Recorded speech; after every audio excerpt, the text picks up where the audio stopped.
ये थे अपने आज अपना पांचवा पॉइंट है कि जब वो डॉग कंडीशनिंग करना सीख जाता है और उसके बाद उसको वैसी ही कोई सिचुएशन मिलती है तो वह उसके प्रति सेम रिएक्शन करता है। इसको बोलते हैं स्टिमुलस जनरलाइजेशन। कि एक बार हमारे सामने जैसा स्टिमुलस आया है, उद्दीपक आया है, हमने उसको देखकर वैसे ही व्यवहार किया। अगर आगे इन फ्यूचर उसको वैसे ही कोई स्टिमुलस दिखाई देता है तो वैसे ही रिस्पॉन्स करता है।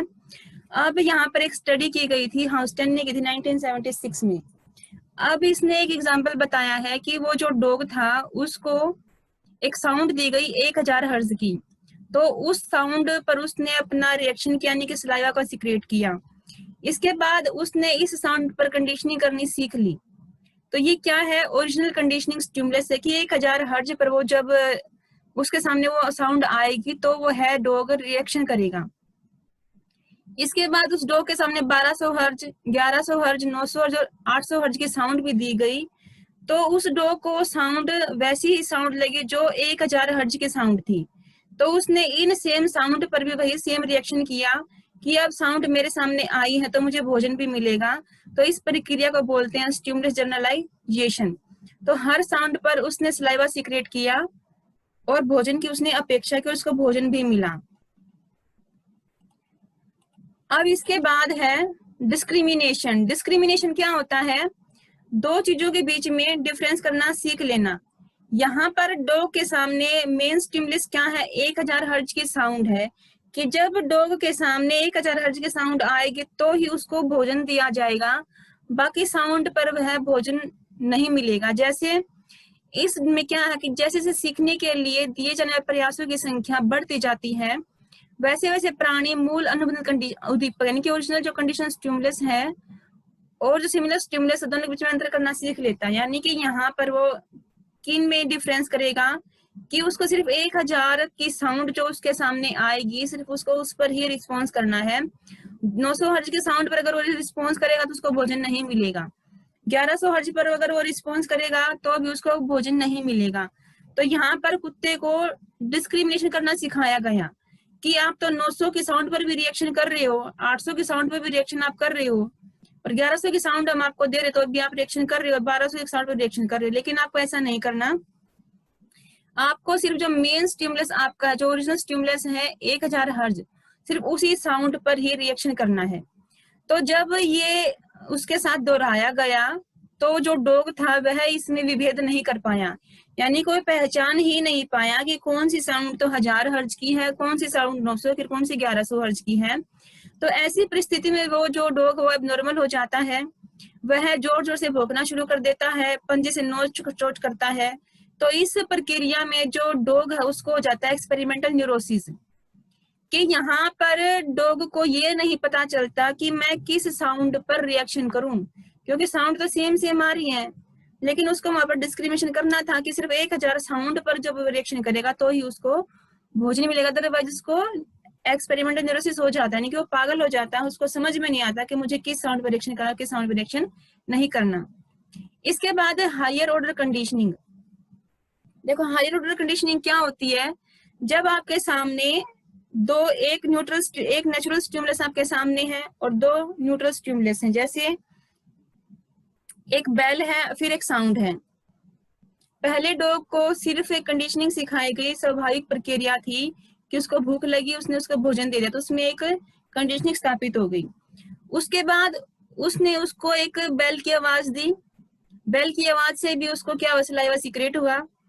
इसके बाद उसने एक रोशनी भी उसको दी, यानी कि पहले सिंपल उसने फूड दिया, उसके बाद उसने उसको एक बेल दी, बेल देने के बाद उसने फिर फूड दिया, तो उसने उसके अंदर कंडीशनिंग कर ली कि बेल आते ही मुझे भोजन मिलेगा। लेकिन इसके बाद उसने एक लाइट भी उसको दे दी कि पहले लाइट आएगी, फिर साउंड आएगी और फिर भोजन आएगा। तो इन 3 तरीकों में 3 लेवल में ही कंडीशनिंग कोई भी व्यक्ति सीख पाता है। अगर कंडीशनिंग की संख्या हम 4 कर देंगे तो कंडीशनिंग नहीं कहलाई जाएगी वो, यानी कि एक व्यक्ति है या फिर कोई भी एक डॉग है, वो सिर्फ अपने से अलग 2 स्टिमुलस के बीच में ही कंडीशनिंग को समझ पाता है। अगर हम चौथा स्टेप और लगा देंगे वहां पर वह कंडीशनिंग नहीं सीख पाएगा। इसको बोला जाता है सेकंड ऑर्डर कंडीशनिंग या हायर ऑर्डर कंडीशनिंग। कि वो साउंड, वो जो लाइट है उस पर भी वो रिस्पॉन्स कर रहा है, साउंड पर भी रिस्पॉन्स कर रहा है, और फिर उसको भोजन मिल रहा है। सिल्वरमैन ने 1978 में ये बताया था कि जो हायर ऑर्डर कंडीशनिंग है या फिर जो सेकंड ऑर्डर कंडीशनिंग है, उसके लिए एक नियम अप्लाई होता है कि दोनों स्टिमुलस के बीच में जो समय है वो हम सिर्फ 0.4 या 0.5 सेकंड का ही रखेंगे। अगर इससे ज्यादा हमने टाइम बढ़ा दिया या कम कर दिया तो उसके सामने कोई कंडीशन रिस्पॉन्स वो नहीं सीख पाएगा। जो सीखा है वो क्या है, उसका वो खत्म हो जाएगा, उसमें एक्सटेंशन आ जाएगा। इसके बाद है एक्सटेंशन कैसे होता है, स्पॉन्टेनियस रिकवरी क्या है, एक्सटर्नल डिस इनहिबिशन और रिकंडीशनिंग। अब देखो विलोपन, विलोपन क्या है, अब डॉग को कंडीशनिंग सिखाई गई है कि जैसे ही बेल आएगी आपको भोजन मिलेगा, लेकिन विलोपन में हम क्या करेंगे कि उसको बेल बेल हम दे देंगे बार बार, लेकिन उसको भोजन नहीं देंगे, और ऐसा कई प्रयासों में किया जाएगा, तो इससे जो डॉग है वो रिस्पॉन्स करना छोड़ देता है, क्योंकि उसको पता है कि मुझे बेल के बाद भोजन नहीं मिलेगा, तो उसके अंदर जो उसने क्रिया सीखी है, जो कंडीशनिंग उसने सीखी है, वो उसका एक्सटेंशन हो जाएगा, यानी कि वो क्रिया खत्म हो जाएगी। तो धीरे धीरे सीखी गई अनुक्रिया की शक्ति कम होने लगती है। दूसरे शब्दों में कुत्ता धीरे धीरे घंटी की आवाज पर लार का स्राव कम करते चला जाता है, और अंत में एक ऐसा ट्रायल आता है कि घंटी भी बजती है, उसको लाइट भी दी जाती है, लेकिन इसको भोजन नहीं दिया जाता। तो इस घटना को हम क्या कहेंगे, एक्सटेंशन। एक्सटेंशन मेनली ये है कि बार बार अगर उस व्यक्ति के सामने बेल बजाई जा रही है और बेल के बाद कोई भोजन उसको नहीं मिल रहा है, तो वो रिस्पॉन्स करना छोड़ देगा, इसको बोलते हैं एक्सटेंशन। इसके बाद है जो स्पॉन्टेनियस रिकवरी है। अब ये देखो, कुछ दिनों तक उसको घंटे दी गई, भोजन नहीं दिया गया, लेकिन अचानक से कुछ दिनों के बाद क्या होता है कि उसको एक घंटे के बाद भोजन दे दिया जाता है। यानी कि जब कोई सीखी गई प्रक्रिया है उसको आंशिक रूप से अगर वो एक्सटेंशन हो जाता है, और कुछ समय के बाद अगर उसको घंटी दी जाए, तो उस घंटी पर वह फिर से वही रिस्पॉन्स करेगा कि घंटी आई है, शायद मुझे भोजन फिर से मिलेगा। तो ये क्या स्पॉन्टेनियस रिकवरी है कि अपने आप ही उसके अंदर वो क्रिया शुरू हो जाती है। हालांकि ऐसी परिस्थिति में किया गया जो लार है, जो सलाइवा सिक्रेशन हुआ है, वो मात्रा पहले से अधिक नहीं होती। देखो इसमें क्या बताया गया है, एक्सटेंशन कब होगा, जब हम उसको घंटी देंगे बार बार और भोजन उसको नहीं दिया जाएगा, तो वह रिस्पॉन्स करना छोड़ देगा। कुछ टाइम के बाद अगर फिर उसको एक बेल दी जाती है, वो बेल तो उसके ब्रेन में रहेगी ना, उस बेल के ट्रेस उसके अंदर रहेंगे, तो उसको ये लगता है कि बेल आई है, क्या पता मुझे भोजन मिल जाए। तो वो कुछ समय के बाद अपने आप स्पॉन्टेनियस रिकवरी करना शुरू कर देता है, लेकिन जो सलाइवा सिक्रेशन होगा उसकी मात्रा यहाँ पर कम होगी, ज्यादा मात्रा वो नहीं होगी। इसको बोलते हैं स्पॉन्टेनियस रिकवरी। कि जब एक विलोपित अनुबंधित अनुक्रिया, यानी कि जो एक्सटेंशन हो चुकी है, उस क्रिया में शक्ति में कुछ समय के बाद एक आंशिक रूप से यानी कि पार्शियली कुछ रिकवरी होती है, तो इसको बोलते हैं पुनर्लाभ की संज्ञा, यानी कि स्पॉन्टेनियस रिकवरी। कि उसको एक आशा हो जाती है कि हाँ अब मुझे शायद भोजन मिल जाए। इसके बाद है एक्सटर्नल डिस इनहिबिशन। ये क्या होता है, बाह्य अवरोध निवारण। इनहिबिशन क्या है कि वो काम जो उसने सीखा है उसको रोक दिया गया है, और डिस इनहिबिशन क्या है, उस अवरोध को दूर करना, कि जब बाहरी रूप से कोई एक्सटर्नल स्टिमुलस के सामने आता है तो उसके अंदर वो क्रिया फिर से उत्पन्न हो जाती है। एक्सटर्नल डिसइनहिबिशन में क्या है कि विलोपित अनुक्रिया की शक्ति थोड़ी वापस हो जाती है, और इस अर्थ में यह स्वतः पुनर्लाभ के समान दिखाई देता है। यह है स्पॉन्टेनियस रिकवरी। स्वतः पुनर्लाभ क्या है, आपका स्पॉन्टेनियस रिकवरी है। यहाँ पर ये यही कहना चाह रहे हैं कि एक्सटर्नल डिसइनहिबिशन से उसके अंदर स्पॉन्टेनियस रिकवरी आ जाती है, यानी कि कुछ कुछ उसके अंदर लार्वा जो है सीक्रेट होना शुरू हो जाता है। कुछ प्रयोगों में देखा गया कि जब प्राणी के सामने कोई तीव्र और सीएस से संबंधित कोई उद्दीपक उसके सामने हटाकर दूसरा दिया जाता है, यानी कि उसको आवाज से हटाकर से रोशनी दी जाती है, तो थोड़े समय के लिए जो अनुक्रिया थी, जो एक्सटेंशन जिसका हो चुका था, वो अपने आप ही लौट आती है। इसको बोलते हैं एक्सटर्नल डिसइनहिबिशन। देखो सिंपल सी बात है, इनहिबिशन का मतलब क्या है कि उसने जो काम सीखा था उसने वो काम करना छोड़ दिया। डिसइनहिबिशन की जो काम करना उसने छोड़ा था वो फिर से करने लग गया है। ये चारों कॉन्सेप्ट एक दूसरे से इक्वली हैं।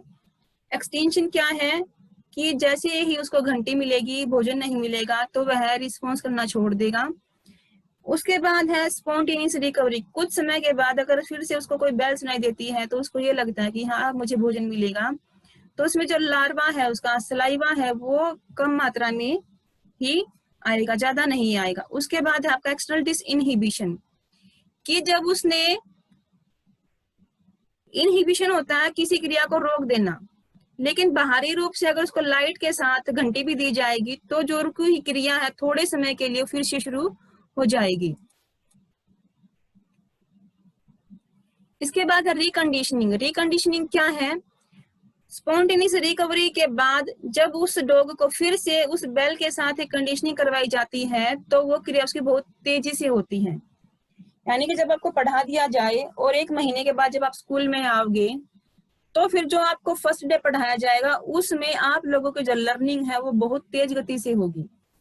यानी कि स्पॉन्टेनियस रिकवरी से मिलता जुलता कॉन्सेप्ट आपका रिकंडीशनिंग, कि दोबारा से उस व्यक्ति की रिकंडीशनिंग करवाना।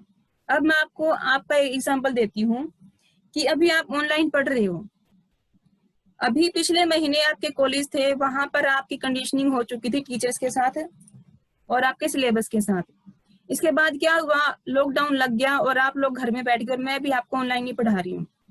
तो अब यहाँ पर क्या है, आपका थोड़ा सा इनहिबिशन हुआ, लेकिन धीरे धीरे स्पॉन्टेनियस रिकवरी आपके अंदर आ गई, नहीं हमें पढ़ना है, हम पढ़ लेंगे। लेकिन जैसे ही कॉलेज खुलेंगे तो वहां पर लर्निंग आपकी बहुत तेज हो जाएगी। क्यों? क्योंकि मैं वहां आपको फेस टू फेस पढ़ाऊंगी, आपके साथ दोबारा से कंडीशनिंग स्थापित करूंगी, तो आपकी लर्निंग एकदम से बढ़ जाएगी। तो रिकंडीशनिंग है कि जब दोबारा से हम किसी सब्जेक्ट की पहले वाले स्टिमुलस से एक एसोसिएशन स्थापित करवाते हैं तो उसकी लर्निंग अपने आप बहुत तेज गति से बढ़ जाती है। ये कॉन्सेप्ट है रिकंडीशनिंग का। फिर है रिइंफोर्समेंट। रिइंफोर्समेंट क्या है? जैसे शाबाशी है, किसी चीज को, जैसे है उसने सलाइवा सीक्रेट किया तो रिइंफोर्समेंट में उसको क्या है, भोजन मिला है और उसने उसको पेयर किया किसके साथ, घंटे के साथ, कि जैसे ही घंटे बजेगी मुझे भोजन मिल जाएगा। तो ये क्या, उसका प्राइमरी रिइंफोर्समेंट है। प्राइमरी रिइंफोर्समेंट क्या होता है, जैसे हमें भूख लगती है हम खाना खाते हैं, हमें प्यास लगती है तो हम पानी पीते हैं, ये आपके प्राइमरी रिइंफोर्समेंट के अंदर आते हैं। पैवलोव के प्रयोग में भोजन एक प्रकार का पुनर्बलन है, यानी कि भोजन क्या है, रिइंफोर्समेंट है। अगर डॉग के सामने भोजन आएगा तो सलाइवा सीक्रेट करेगा और उसको रिइंफोर्समेंट में क्या मिलेगा, भोजन खाने को मिलेगा। तो यहाँ पर जो डॉग सलाइवेशन करता है यानी कि सलाइवा सीक्रेट करता है, यहाँ पर क्या है, भोजन प्राइमरी रिइंफोर्समेंट है। अब आप ये देखिए, आप लोगों को भूख लगी है, मैं आपको ये बोलूं अगर आपको भूख लगी तो आप चाय P low, coffee P low या फिर पानी पी लो, लेकिन आप क्या बोलेंगे, नहीं हमें भूख है तो हम खाना ही खाएंगे। तो भूख के लिए आपका प्राइमरी रिइंफोर्समेंट क्या है, भोजन है, ना कि उसका एक अल्टरनेटिव कि आप चाय पी लोगे या फिर आप जूस पी लोगे तो आप कॉफी पी लोगे।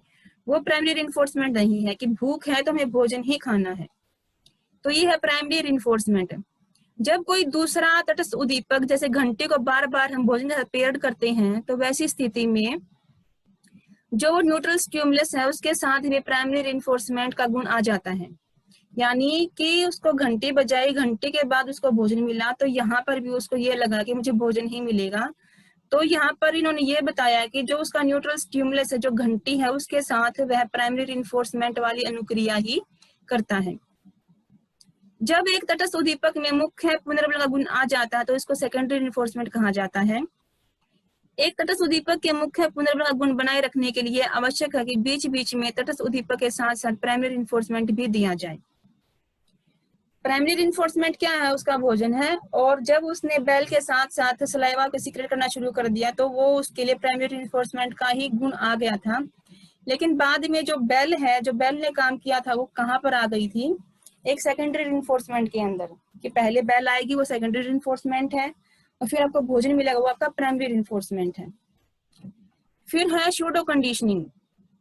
शूडो कंडीशनिंग क्या है, ये होता है एक आभासी, यानी कि हमने, उस डॉग ने कहीं भी बेल सुनाई दे ली, जैसे वो मंदिर में गया, मंदिर में कोई घंटी बजी, मेनली हम तो वहां पूजा करने जाते हैं, तो डॉग ने क्या सोचा कि बेल बजे मुझे तो भोजन मिलेगा। तो जैसे ही वह कहीं भी जाता, जैसे उसको साउंड सुनाई देती है उसने लार टपकानी शुरू कर दी थी। इसको पढ़ते हैं। कभी कभी ऐसा देखा गया कि प्राणी प्रयोगात्मक परिस्थिति में कुछ वैसा व्यवहार दिखलाता है जो उस समय होता है। जब सचमुच में अनुबंधन हो जाता है, वैसे प्रयोगात्मक परिस्थिति में लाने के लिए कुछ समय के बाद अपने पूर्व अनुभव के कारण कुत्ते में अपने आप लार की अनुक्रिया शुरू हो जाती है। यह एक सूडो कंडीशनिंग कहलाती है। आभासी अनुबंधन वह होता है जब प्राणी में सामान्य उत्तेजनशीलता अधिक होती है। देखो सूडो कंडीशनिंग क्या है, पहले डॉग को कहाँ रखा गया था, एक रूम के अंदर रखा गया था, बांध के रखा गया था, वहां उसको बैल दी गई थी, उसको भोजन दिया गया था, उसको कंडीशनिंग करनी सिखा दी कि बैल मिलती है आपको भोजन मिलेगा, फिर कुत्ते को खुला छोड़ दिया, कुत्ता जहां भी जाता, जहां मंदिर में उसको घंटी सुनाई देती, उसको लगता है कि मुझे भोजन मिलेगा, तो वहां पर उसने लात टपकानी शुरू कर दी। अगर किसी गली में कोई साइकिल वाला घंटी बजा रहा है तो भी उसने लात टपकानी शुरू कर दी। ये होता है सूडो कंडीशनिंग, कि जैसा व्यवहार हमें अपनी एक पर्टिकुलर सिचुएशन में करते हैं और बाहर जाकर हमने वैसा व्यवहार कर दिया, तो वो कहलाता है आपका सूडो कंडीशनिंग। तो ये आपके हैं मेन कॉन्सेप्ट आपके क्लासिकल कंडीशनिंग के। तो यहाँ पर ये आपकी पूरी हो जाती है। इसके बाद थोड़ा सा इसमें रिसर्च का पोर्शन रहता है।